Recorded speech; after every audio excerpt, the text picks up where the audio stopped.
Hello, my name is Navigator, and in today's video we're going to be taking a look at the, oh my gosh, I almost said Jazzwares, but McFarlane Toys Warhammer 40k Space Wolves Wolf Guard. Alright, Warhammer. I'm not sure if I've ever unboxed a Warhammer figure on my channel. I know that I've unboxed some McFarlane ones before, but Warhammer is a very small, I guess, faction of collecting that I got into when I was in the UK. I actually did a abroad program for 6 weeks at Oxford, and they had a Warhammer store there. I was head over heels in love with Warhammer for that 6 weeks, going over the lore, this and that.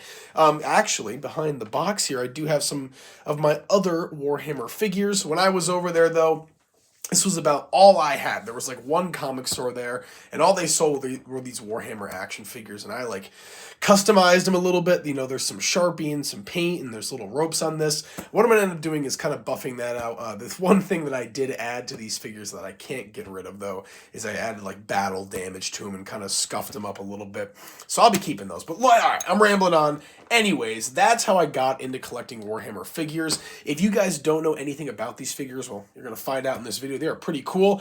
And McFarlane has actually changed up the way that they have kind of made these and packaged them. They now come in this bigger packaging as opposed to the kind of packaging that was like this with the, what is it? I don't know, the DC Multiverse figures. And they looks like they have more accessories now too, including interchangeable hands. The Space Wolves, one of my favorite Marine squads from Warhammer. And I'm just glad to finally have this figure and unbox it. So let's see. On the back here, you can see there is a cover art of another figure, but this is actually the guy who is in the, I don't know what you would call it, like the artist version where there's no paint on it and you can kind of customize it yourself. I wish they actually made this guy the non-painted one and this guy the painted one because I like this guy a lot more. But regardless, beggars can't be choosers. We get what we get. And let's open this up and see what we have inside. So yeah, nothing really going on the sides there, just the Space Wolves logo on there. But this is a box that I want to keep, so I'm going to try to keep it in good condition as we slide him out of here. And we'll very gently place this over to the side, and then here we go. So it comes in two layers here. There's this top layer, which we can hopefully kind of just pop right off. And yes, we can. Is there any tape on there? A lot of plastic noise. Sorry, guys. Oh, there is some tape on the bottom, I believe. Let's do this. There we go. Oh, there is no tape. Okay, beautiful. Pop that right off, and then I don't think anything's really tied down here. So let's just take everything out. So we have an axe here. We have his bolt gun, which is kind of customized. Very cool. He has some extra hands, which I'll try to pop out of there as well. I want to make sure nothing else kind of... Ooh, man! Oh, man! He took a big fall there right out of the box. I knew that was going to happen. Oh, that's okay. Okay. So we got the stand, the extra hand, the figure itself, kind of the back, the jetpack. And the last thing that we have in here is going to be a collector's card, which is very, very interesting. So let's take a look at that first. It's got the same art on it that the back of the box did, with a little Space Wolves logo in the top left there. And then on the back it says a little bit, the Wolf Guard, they are elite veterans of Chapter. To be a member of this select brotherhood is to wield the very deadliest weapons of war while serving as the personal guard for their Wolf Lord. So there you go. Very cool collector's card. I want to try to keep this in a good condition. It's very nice, kind of laminated as well. With that out of the way, though, we also do have a stand, a figure stand. All the McFarlane toys do come with these. I believe even the DC ones, too. We have this kind of... I don't even know what you call it. This very like shiny blue metal axe. I'm not sure what kind of material it is or if it's something specific to the lore. But yeah, it just kind of has this battle axe here. That is really cool. Let me do that for you so you guys can see. There is some markings on there as well and some battle damage, which is very cool. And I said is some. I meant are some. I apologize. Here's the I don't know, the jetpack, something like this. This is probably the least detailed thing out of everything here. You can see on the back here, it has that light blue, the same color as the armor, which is continued on the back here. But this kind of like mounted headpiece, bone piece, I don't know. It's not really painted like super detailed, I guess. Just the black and the tan. Maybe it's just me, but you can see like right there, that black. I feel like that should be going on the back here too, right? Wouldn't that make more sense, especially if this is... I don't know. But that black is like rope, and it should be continued on the back there. That doesn't really make any sense. A little bit of an error. I have no idea, but it's not that bad. not that bad at all, so we'll throw that down. He does have 2 sets of hands, so the hands that he has equipped are going to be probably like the weapon-holding one and then kind of an open hand, Lego man hand, as I like to call him, with the wrestling figures. But he does have a fist as well. Get a closer look at that.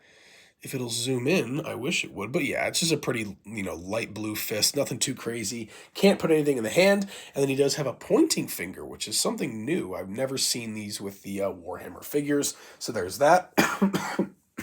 Whoa, excuse me. All right, next up here is his bolt gun. And I like this a lot because there are some markings on the top there. I don't know what that is. It's a little piece of dust on there.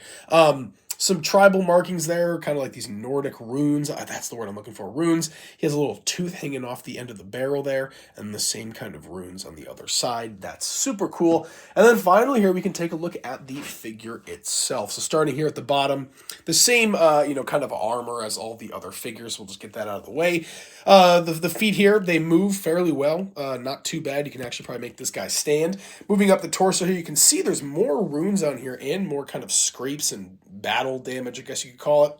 He has some kind of trinkets hanging around this knee right here, what it looks like just kind of bones or teeth and little runes or stones with runes carved onto them. Man, that's a mouthful for no reason. Over here around the what would you call this? Oh, a loincloth. Kind of has this loincloth, which I believe that's like a wolf paw, maybe. I'm not exactly sure. Some kind of teeth. But that looks really cool. I do like that a lot. It's predominantly this light blue, but there are some black tones. You can see kind of like the Under Armour undersuit. Moving up here to the chest, he has this kind of crest here with this red, ruby in the middle with these golden wings. That's really cool. I don't think I've seen... Well, a lot of the figures you can see back here, they have the wings on them, but it's usually like a skull in the middle. I like how it's that little gem there. Very cool. Moving on to the shoulders here, he does have the... what is that? That's the wolf. Okay, I was looking at it from a wrong angle. Well, that is the wolf. You look at it like that. Sorry, guys. Getting over a cold here. Trying to get through this. But yeah, there's the wolf right there. He's got a little kind of bone, skull and crossbone, Jolly Roger thing going in there on his, what would that be? His left forearm. Going over to the other arm, he just has these, black and yellow little stripes or symbols or jagged. I don't even know what you would call it. But yeah, nothing else going on with the armor itself. Finally, though, we do have the head sculpt. This is the first, I'm pretty sure this is the first Warhammer McFarlane figure that does not have a helmet.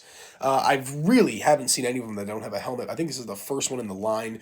There are like Chaos Marines that have like half a helmet, but this is one where he just has an entire head, which is super cool. He's got those mutton chops there, mean look on his face, and that killer mohawk. That thing is insane. Love how that looks. I wish that he had the helmet. That would be cool, but I don't know. Maybe I can do some customizing someday or something like that. But overall, this figure is incredible. So before we wrap it up, let's kind of put them together a little bit and see what we're working with. So we will start off with this. I'll put the gun in this hand, if I can. Oh my gosh. One thing about these figures is they are really stiff. They are really, really stiff. Not prone to breaking, nothing like that, but they are very stiff. And let me see. Yeah, let's just go with the axe. I was going to do the pointing hand, but let's get him fully equipped here.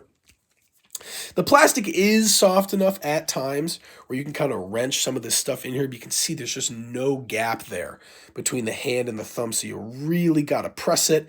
And you know what? I don't think that's going to work for me today, guys. Pop the hand off. Hand comes off pretty easy, though. And let's see, yeah, very easy to install the hands and take them off. So that is a kind of a nice little point there. But speaking of points, let's have him pointing off in the distance, commanding troops. We'll throw on the back piece there. And then finally, we can pop him on the stand. And let's see how he stands. Let's find out. All right, we'll throw him down a little bit there.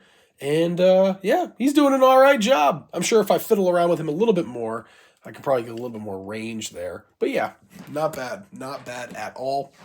Moving off to the side a little bit. And there he is with his other Ultramarine. So folks, that's going to be it for this video. You can see I'm breaking down here, so I'm going to wrap it up. But thank you so much for watching. I really do appreciate it. And as always, well, actually, once again, this was a Warhammer 40K by McFarlane Space Marines, Space Wolves, Wolf Guard. I don't know, something like that. But there you go. What a great figure. And I'm hopefully going to be getting more of these and kind of have these on display on a shelf sometime soon. I'll leave it at that before I completely break down and you guys get bored. My name is Navigator. Have a nice day. Take care.